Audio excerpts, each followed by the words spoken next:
What are the protections, or what's the advice that you can give for a contractor? When's the last time you read through all the terms and conditions of the purchase, the financing? Being a contractor in renovations, changes happen all the time. Papering the file, make sure that everything's together. If a client hires a contractor and they start the project, things are going smoothly, but all of a sudden things start to go south in any number of different ways, which it can. Most fights in construction are won and lost at that point.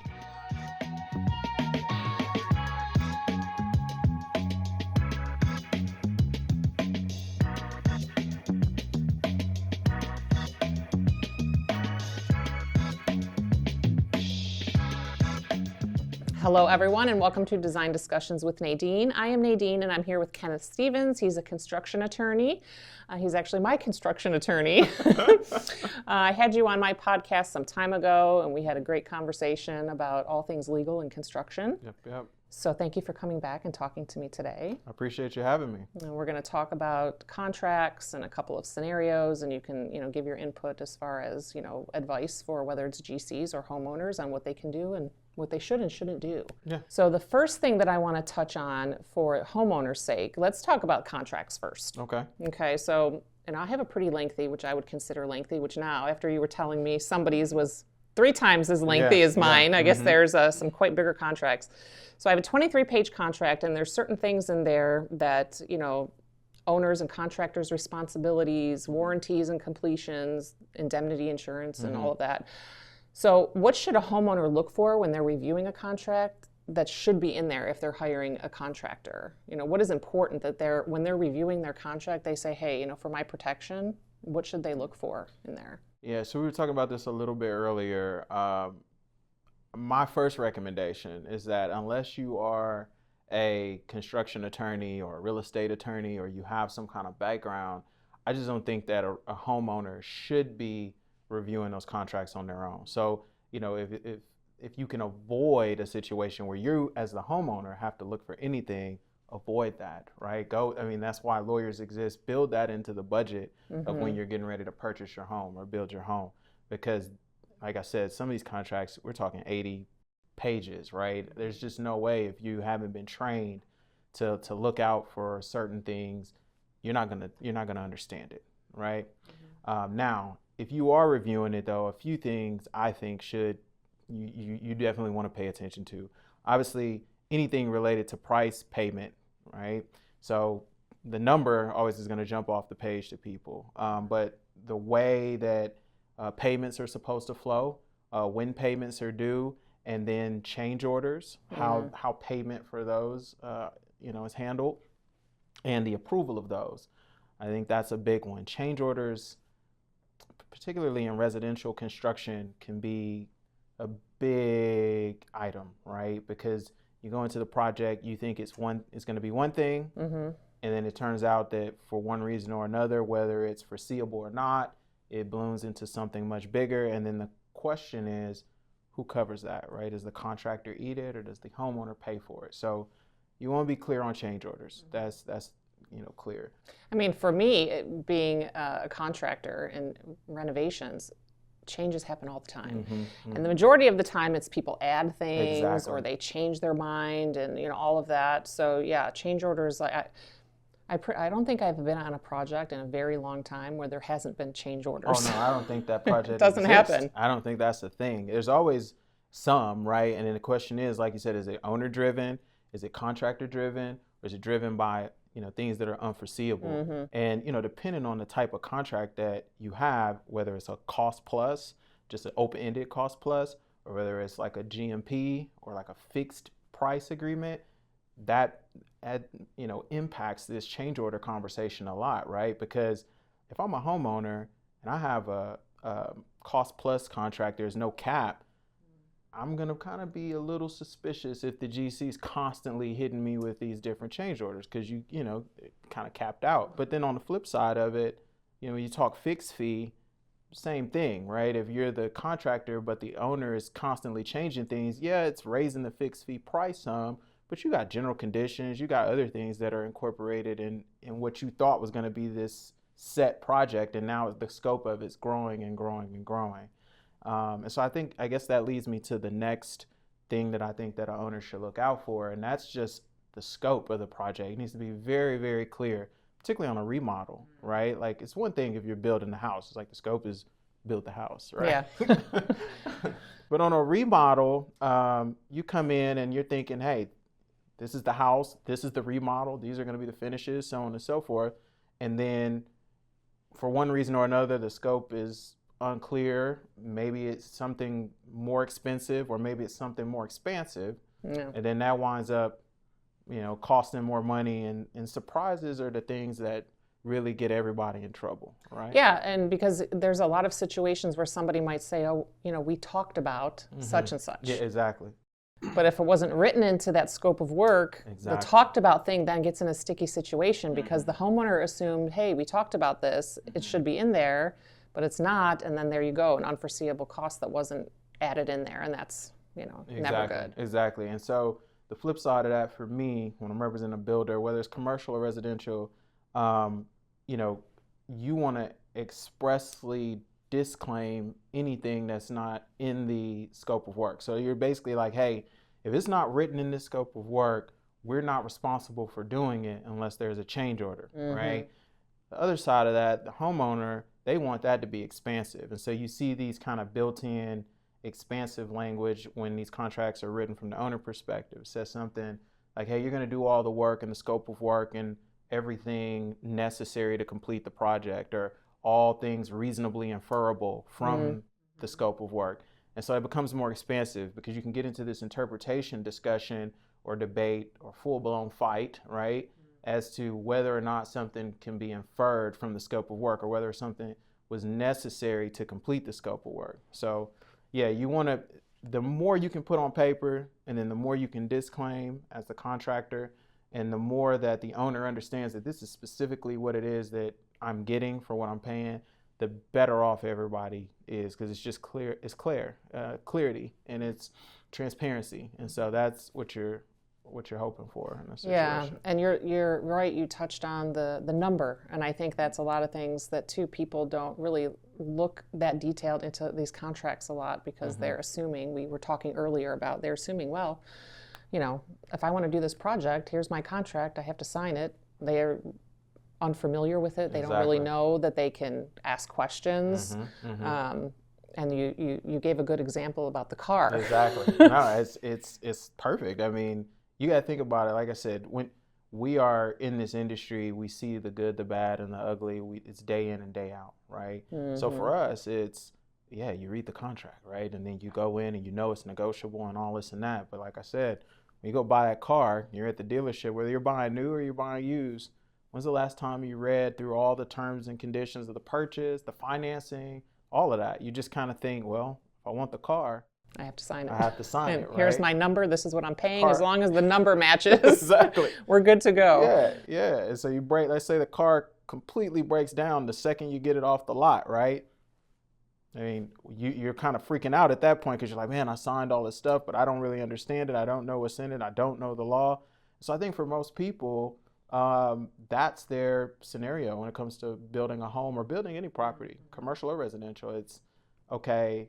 I think if I want to do this deal, I need to go ahead and sign everything, but I don't really understand what it is that I'm signing. And, I just kind of hold my breath and cross my fingers and hope for the best, That's why, I actually like when, I send the contract to my clients and they turn around and ask questions and, ask, what is this? What does that mean? Because, it's, I don't know. You would think for me being the contractor, I would be like, oh, just sign it and move along. But it's, because it tells me they're paying attention, they're engaged, they're, looking at the important things. So I like when they ask questions, when they don't understand something. Yeah, and I think that for the contractor, you never want a situation where you feel like, or anybody feels like, the wool's been pulled over their eyes, right? I mean, the more transparency and the more understanding there is, the better. And if that means that project doesn't happen because it doesn't work, that's good. Yeah. That's good. You don't want a situation where the only reason you got the project is because somebody thought that they had less rights or whatever, right? The contractual misunderstanding. You want to go into a project and everybody's on the same page. Everybody at least thinks they understand, and there's a meeting of the minds and able to move forward. So I encourage contractors to say, hey, have a kickoff meeting, make sure that it's clear, make sure everybody understands, encourage them to take that contract to a lawyer. That is a big one. Yeah. Please, contractors, encourage them to take it to a lawyer, because, if you send somebody an 80-something page contract, they've never dealt with it before, there's going to be this argument, hey, they took advantage of the situation, the contract's unconscionable, these things shouldn't be enforceable against us. We didn't have an opportunity to have a lawyer sign it. They pressured us into signing it. You want to avoid all that. Hey, get you an attorney, look at this, come back with any questions. If there's anything you don't understand, I'm happy to meet with you. We can discuss it, so on and so forth. That's the best situation for any contractor on any project. And it's just good business practice. Oh, sure. And surely, when those words are stated to the client, they're going to appreciate that, there's clarity on the things that they might not understand. And that's also going to make them feel more comfortable with the contractor as well, that they're not trying to, like you said, pull the wool over somebody's eyes and just move along. Yeah. So that's good advice. Now, once they get through the contract phase and everything seems to be going well, let's talk about a scenario of sorts. And I'm going to get your opinion on a couple of things. So if a client hires a contractor and they start the project and things are going smoothly, but all of a sudden things start to go south in any number of different ways, which it can, like work is not being done maybe in a timely manner as it's stated in the contract, or things are going wrong and the homeowner sees that the contractor is not generally looking to repair the problems, and the homeowner decides, what are my rights here? What do I do? Like, what should the homeowner do? What is their first step in protecting themselves and their investment and their home from, something going really bad? Yeah. So I think there's a couple of different things that can happen, and I think that they should happen almost contemporaneously. One, I think you want to document everything. That's first and foremost. If there is an issue with, let's say, scheduling, time of completion, or work progress, you want to start sending communication in writing. Hey, I've noticed that things have slowed down. We said we would be here by this milestone, or whatever the case may be. This hasn't happened. Why is this? Start, kind of having those conversations. At the same time, I think they're going to want to consult with whoever their legal counsel is, so that person can start advising them of their rights under the contract and what they need to do to best prepare themselves to be protected in the event that this turns into a big thing. I tell people all the time, contractors, because most of my work is on the contractor side, most fights in construction are won and lost at that point. During the documentation, claim building, or claim defending investigation stage. The more you are cautious and understand what your obligations and contractual rights are, the better your position is in litigation, or arbitration. Because when you understand those things, you're able to take the necessary steps. Okay, I'm gonna send this email. I'm gonna send this letter. I'm going to keep pictures of this progress. All of these different things that need to happen. So that's first and foremost. I think that preparing and what I call papering the file, make sure that everything's together.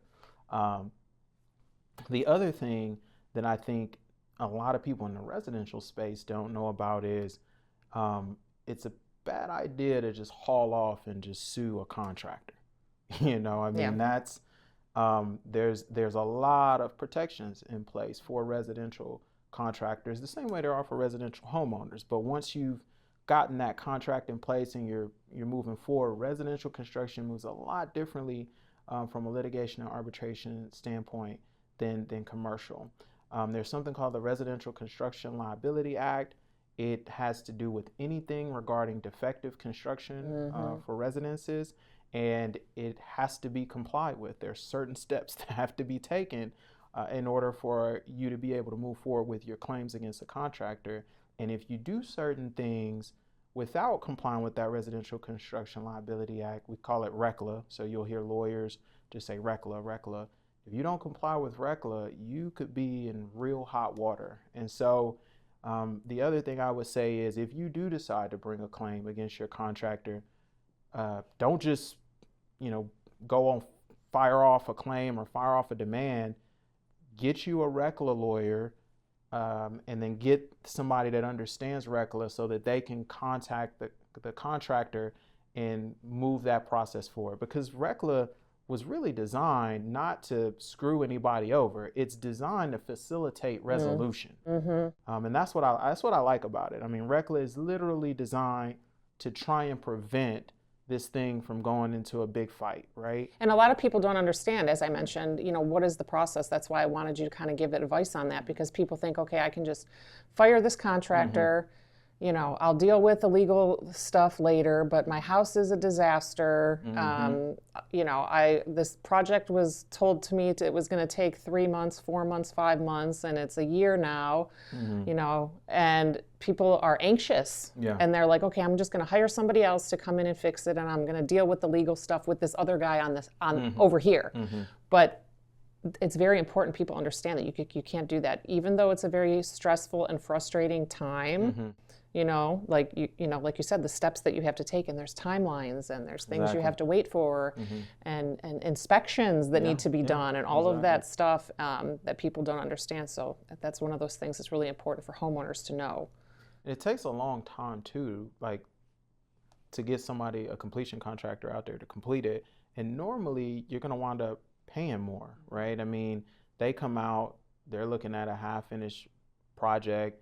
They know that, hey, there could be things that I really don't understand. There's additional risk. So it generally turns out to be more expensive. But then there's also the issue, like, you might have warranty issues, right? Like, I rarely find a builder, a contractor client that comes in and is just like, yeah, I'll warrant somebody else's work. I don't see that happen. You know what I mean? And right. So you may run into issues if, you can't work it out. The best case scenario generally for everybody is to try and resolve it. I mean, even in my own disputes, I've had construction projects that I've been involved in, believe it or not, you would think people wouldn't want to do that, right? But you have stuff happen, and my thing is, my friends and stuff will say, why don't you just, you are who you are, why don't you just sue? I'm like, because it sucks. Yeah, it's not the optimal situation, but you're right. I would think, contractors or builders weren't scared that that you do what you do, and they didn't run for the hills. I think that's because they know that, like, I don't want to sue people. Yeah. Like, as crazy as that sounds, like, my wife, it's hilarious because she's always like, you never want to bring it up. Like, I never bring up that I'm a lawyer. Even when things are going bad in other places, I'm not the guy to be like, okay, this is what I do for a living, right? I save that for last. But my wife is always like, well, no, like, just skip to that and we could avoid a lot of the headache. And she's been right, because a lot of the times, whether it's construction or whatever it is, I'm like, yeah, no, I don't want to, I don't want to be that guy. I don't want to be that guy. And then the minute I'm like, okay, look, I didn't want to do this, but if we can't resolve this, this is what I do for a living. I literally litigate high stakes disputes, right? Particularly in construction, but I have a firm that does it across the board. If we can't resolve this, I'm not going to have a choice but to do this, right? And then magically, things get resolved. Oh. But I don't like doing it that way, I really would prefer to just be like, I give them an opportunity to do the right thing. Hey, this is what happened. Can we just fix it? Like, if we can avoid that fight, I would prefer to avoid it, So yeah. That's good, because there's a lot of situations where people do come right off and say, well, oh, I'm an attorney. Because I think they try to maybe intimidate or scare. Exactly. So that's good that you're like, you want to keep it on the down low a little bit. It's the opposite. I just try to get people to do the right thing without me having to, do that. Because to me, it comes off as, it's just not a good look for the profession. To me, people already have their opinions about lawyers and all of that. And so I generally just kind of like, and then if that doesn't, before I just haul off and file a claim, then I'll say something. Now, putting it on the other side now, as far as a scenario, and I know you obviously work more on the, contractor side of things. So what, if you have a scenario, or a contractor has a scenario where they are being stalled on a project, because of, the homeowner is not providing what they're supposed to provide. Things were not being given in the right amount of time, and it's the homeowner that's holding things up. What are the protections, or what's the advice that you can give for a contractor to, how do they need to proceed? How do they protect themselves? What do they do in that situation? Yeah, it's similar in the sense of, at the same time, they want to contact their counsel so that they can get, good legal advice about the best way to proceed under the existing contract. And I say that because you may have a form contract, but if there's any kind of red lines or anything changed, your attorney should be familiar with that and know how you should respond in that particular scenario under that particular set of facts pursuant to that particular project's contract. But at the same time, you as the contractor, you do want to go ahead and start papering the file up. So if, one of the worst situations for me is when I get a contractor and they tell me, yeah, the owner did this, the owner did that, and they told me this, and they were dragging their feet and so on and so forth. And I'm like, okay, so what did you do? And they're like, well, we would get on the phone, or we would, do this and that. And I'm like, well, why wouldn't you send an email, or why wouldn't you send something, right? And so same thing, the contractor, you want to paper the file. If you can't progress on a project because of any reason, whether it be you need scope clarification, whether the plans, a big one for me is like plans. I see with contractors, a lot of times they get a set of plans from the architect, and there's just something completely missing, or it's completely jacked, and the contractor's like, hey, I can't build this, right? And then they'll tell the owner that, and then nothing happens, right? I would send a RFI. Hey, I need more information. You said to do this. This isn't code, right? Like, give me some clarity. Start sending stuff, sending emails, seeking clarity. And then, in those emails, you're saying, hey, we can't proceed at this point. We're going to need more time. You start requesting more time. Hey, we need to extend the schedule because we've only got until this date, and we've now lost this amount of time. The critical path is starting to be impacted, so we can't really move forward. So from a scheduling standpoint, you can start asking for more time, things of that nature. Then on the other side, if it's for a payment reason, we can get into the thing that nobody likes to talk about, right? And as you guys start sending those lien notices, those pre-lien notices, which nobody likes to get, but you got to do it, right? So you start saying, hey, we'll lien the job if we can't get paid. So it's just the nature of the beast. Yeah, it's a sticky situation in either way. So from what I'm hearing, so you say the sooner the better. Yeah. Document what you can document in the event that it goes to litigation, which nobody wants to. Yeah. But I guess it's evidence in the end. 100%. And not only just it's not only relevant if it goes into litigation. It's having that evidence and that documentation there. It helps even when you're trying to negotiate a resolution. So think about it like, this thing happens in January and there's this slowdown and all of this different stuff. And so it's impacting the project. And then, you're supposed to be finished maybe in May or April. Doesn't look like that's going to happen. So now you see that occurring. So then maybe in March, y'all are like, hey, let's set up a meeting. So then in the meeting, you say, hey, we're supposed to finish in May, but we're not going to be able to finish because we had a month of delay caused by blah, blah, blah. We couldn't order some of the material because we didn't hear from you. Remember? And they're, oh, no, that never happens. Well, wait a minute. See, we sent you this email and, okay. Well, yeah, I'll give you guys another. So that's why you want to do that as well. It's not always in anticipation of litigation. Sometimes it's just in anticipation of being able to get a favorable resolution, right, to the immediate problem, or a peaceful one. Exactly. Yeah. Because I think it's a peaceful resolution is always best, no matter 100%. on both sides. Sometimes you got to pay for peace. Yeah. Sometimes you just got to give up a little bit for that peace. Yeah, absolutely. So when a homeowner is looking to hire a contractor, what key things should they look for when they're hiring somebody that is going to, give them the best result in the end without any issues? Yeah, I think the first thing is I would look for references, particularly if it's residential. you want to see what they've done that's comparable, because you want to make sure that, one, the quality of work is there. Two, you can see the experience and the timelines to see, hey, was this a good, timely completed project, or was it something that drug on and on and on?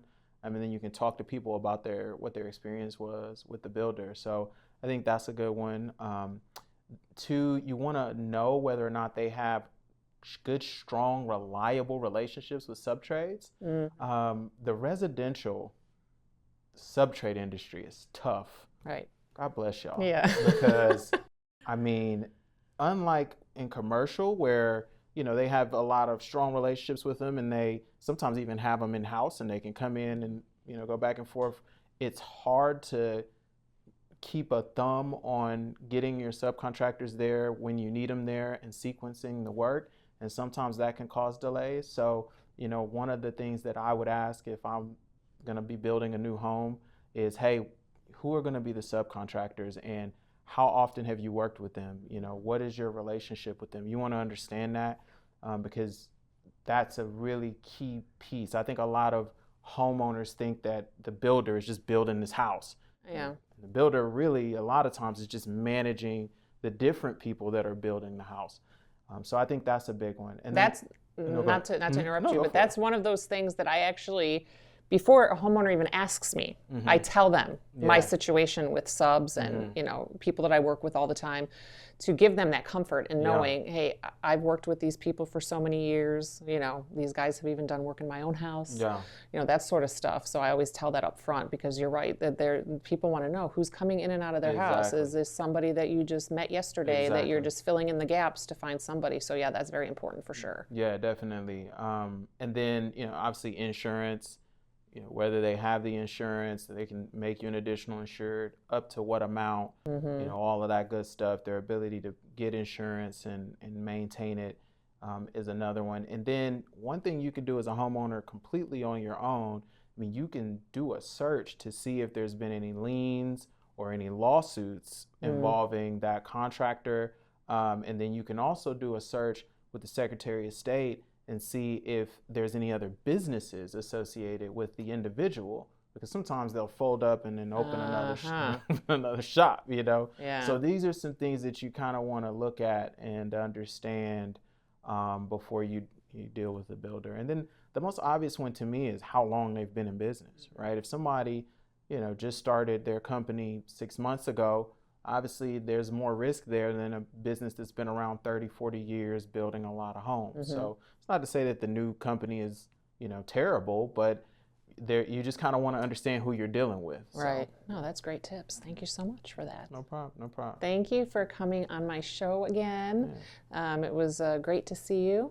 Appreciate you. I appreciate you having me. And, it's always good to sit down and talk through all this good, fun stuff. Yeah, I know. And again, I'll bring you back again. We'll schedule another one for more in-depth details on contracts again. I think contracts are such a big one. Yeah. And again, a lot of people don't know about them. So I think getting some good input for people would be really important. For sure. So. We can do one specifically on contracts and really kind of do a deep dive even on some of the more complicated contractual clauses. Like I could probably talk for an hour on indemnity. Now everybody might be asleep by the time we're done, but we can do that. But it's informative, and it's there for them to listen to if they want to. That's the important part. Exactly. So thank you, Kenneth, so much. It was a pleasure. Until then, stay tuned for the next episode.